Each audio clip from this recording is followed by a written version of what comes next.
Dayanand Francis जी द्वारा लिखी कहानी गरीब का खून। क्यों भाई, आज इतनी देर कर दी आने में? क्यों जी, मेरे प्यारे मालिक रुद्र जी ने क्या काम लेते लेते तुम्हारी कमर तोड़ दी? क्यों, तुम अपना समूह लेकर खड़ी हो? अब तुम्हारी सेहत कैसी है? ठीक है ना? खैर छोड़ो, थोड़ा पानी पिलाओ। मुनिया अंधेरी कोठरी में दौड़ती हुई चली गई। कल्लू द्वार पर बैठा था। उसकी दृष्टि आकाश की ओर थी। वह कोई खगोल शास्त्र अथवा अंतरिक्ष के ग्रह नक्षत्रों की ओर नहीं देख रहा था, अपितु अपने शारीरिक व मानसिक क्लेश को कम करने के लिए आकाश में छितरे नक्षत्रों को निहार रहा था। ठीक है, कम से कम गरीबों को इस तरह प्रकृति के रसास्वादन का सुअवसर तो मिलता है। कहा जाता है कि आकाश ऐसा प्रतीत होता है मानो नीलम की थाली में हीरे जड़े हों, किंतु जिसे 2 जून पेट भर खाना नसीब न हो, उसे इसका ख्याल तक न आएगा। लेखक ऐसी स्थिति को जैसा चाहे वर्णन करे। अपने वर्णन कुशलता से बाजना अकल लिख सकता है कि मैं उस समय जिले का हाकिम था। दोपहर का समय था। मैं निश्चिंत हो सोफे पर आराम से बैठा, समय काटने की इच्छा से पनामा सिगरेट का कस खींच रहा था। आदि मैं उन लेखकों में से नहीं हूँ जो कहानी में सोना चांदी का वर्णन कर अपनी झूठी शान बघारते हैं। चांद असंख्य निहारिकाओं के मध्य बादलों की ओट में अपने को छिपा रहा था। उस दृश्य को देखकर उसे लगा कि अपना मालिक अपने विरुद्ध खड़े हुए मजदूरों के झुंड से अपने आप को बचाने के लिए सबकी नजरें बचाकर भाग रहा हो। उसे पता ही नहीं चला कि उसका बेटा उसके कुर्ते की जेब को टटोल रहा था। वह इतना भावमग्न था कि आसपास की सुध ही न रही। वह एकटक आकाश को ताक रहा था। क्यों जी, 50 रुपए का नोट मुन्ने के हाथ में क्यों दिया है? क्या वह उसे कागज समझ फाड़ेगा नहीं? यह नोट के मालिक ने दिया है। क्यों नहीं देंगे? अगर मैं उनको 100 रुपये उधार देता तो वह शायद आज मुझे 50 रुपये लौटा देते। कितने दयालु हैं, तुम नहीं जानती। उसकी आवाज़ में घृणा थी।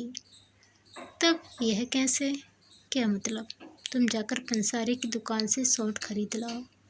मेरी नस नस टूट रही है, मसाला चाय बनाकर दो। मुनिया दुकान के लिए निकली। उसके बच्चे भी उसके पीछे पीछे निकले। मुनिया के मन में केवल एक ही प्रश्न था, मेरे पति के पास 50 रुपये कहाँ से आए? कहीं उसने चोरी तो नहीं की? यह सोच सोचकर उसका मन बेचैन हो रहा था। कल्लू ने न चोरी की थी, न जेब काटी थी। वह मालिक की तरह गरीबों के पेट पर लात मारकर दिन दहाड़े किसी को लूटता न था। वह बहुत ईमानदारी से, नेकी से 50 रुपये कमा कर लाया है। उसका मालिक अपने वचन का पालन अवश्य करता था। एक बार यदि उसके मुँह से ना निकले तो अपनी अंतिम सांस तक निभाता था। पंसारी की दुकान की चीज़ों के दाम में ही नहीं, अपने यहाँ काम करते मजदूरों के प्रति वह रूखा व्यवहार करते थे। कल्लू पिछले 10 वर्षों से महेश जी की दुकान में काम करता था। इन 10 वर्षों में मालिक की माली हालत की खूब बढ़ोतरी हुई। उनकी प्रगति का परिणाम उनकी तौंद दे रही थी। उनका खजाना बढ़ते तल्ले तल्लों का मकान आदि सब उनकी समृद्धि का ढिंढोरा पीट रहा था। उनमें जो उदारता 10 वर्ष के पहले थी, अब न थी। वह धीरे धीरे लुप्त हो चुकी थी। कल्लू उनके पैरों पर पड़ा गिड़गिड़ाया। उसने न भीख मांगी, न कोई क्षमा मांगी। उसने उनसे कहा, मेरा बेटा 2 दिनों से भूखा है, वेतन पेश की मात्र दे दे। वह भी सप्ताह में जो मजदूरी दी जाती थी उसका थोड़ा सा अंश। मालिक तो गिरवी पत्थरों या गहनों पर भी विश्वास न था, तो बेचारे गरीब की जुबान पर कैसे भरोसा करें? कल्लू ने आंसू बहा बहा कर उन्होंने विनय की, मगर उसके मालिक अपने जीवन में भूलकर ही क्यों न हो, गरीबों के आंसू और पसीने को देखकर पसीजते तो क्या लखपति बन सकते थे? सुन, ठेले में 30 बोरे चावल ले जाकर हमारे बड़े अस्पताल में पहुंचा कर आ। जेठ की चिलचिलाती धूप में, वह भी दोपहर 2 बजे, सोफे पर पसरे बिजली के पंखे की हवा खाते और ठंडी पेप्सी पीते हुए रुद्र जी ने हुक्म दिया।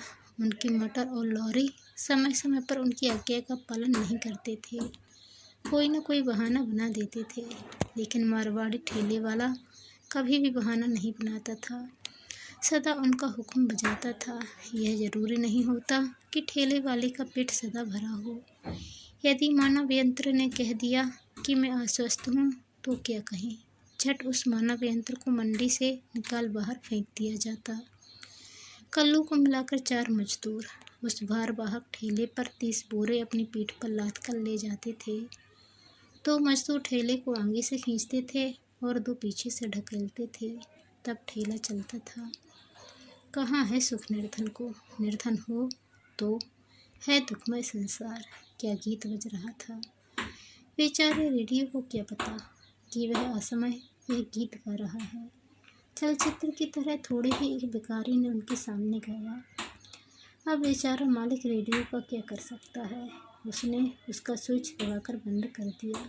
अगर इस तरह के गीत को कोई गरीब भिखारी गाता तो 2-4 चपत मारकर चुप करा देता, लेकिन रेडियो को अस्पताल में एक इश्तहार लगा था जिस पर कक्ष की नज़र पड़ी। यह अच्छा था कि वह पढ़ सकता था, वह अपने मालिक की भांति पढ़ा लिखा था।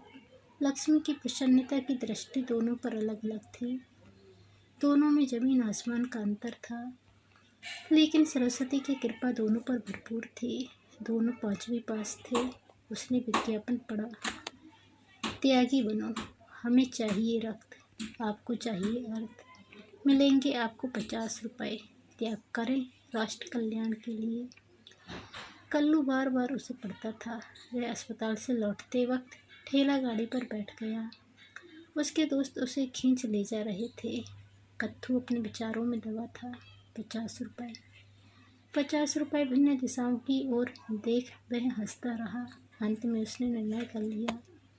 उस दिन शाम को 6 बजे कल्लू को मालिक ने छुट्टी दी। उसके पैर अपने आप अस्पताल की ओर बढ़ने लगे। इतने दिनों से वह अपना खून पसीना आंसुओं की तरह बहाता आ रहा था, आज उसे अपने निजी रूप में, रक्त के रूप में बहाया। 50 का नोट जेब के हवाले किया। डगमगाते हुए वह अपने घर पहुंचा। 10 दिन बाद बीच सड़क पर भीड़ इकट्ठी हो गई। चिलचिलाती जेठ की दोपहर में कल्लू अपनी झोपड़ी की ओर बढ़ रहा था। थकान और भूख से बेहाल हो वह बीच रास्ते पर गिर पड़ा। इतने में एक लॉरी उसे कुचलती हुई निकल गई। क्या कहे, उसके खून से रास्ता लथपथ हो गया। वहाँ वह पसीना बहाता, वहाँ आज उसके शरीर का पूरा खून बह गया और सारी मिट्टी लाल हो गई। हाय बेचारा, कितना खून बह गया। एक दयालु राही ने अपनी मौखिक सहानुभूति प्रकट की। पसीने और आंसुओं के रूप में तो बेचारे का खून अस्पताल में त्याग के प्रतीक रूप में बह गया था। अब नगण्य शेष रक्त ही वहाँ पड़ा था। उसकी दारुण दशा न मालिक जानता था और न कोई और। तो दोस्तों, आपको ये कहानी कैसी लगी कमेंट कर ज़रूर बताएं। चैनल पर नए आए हैं तो चैनल को सब्सक्राइब कर बेल आइकन को क्लिक कर लें। धन्यवाद। जय हिंद।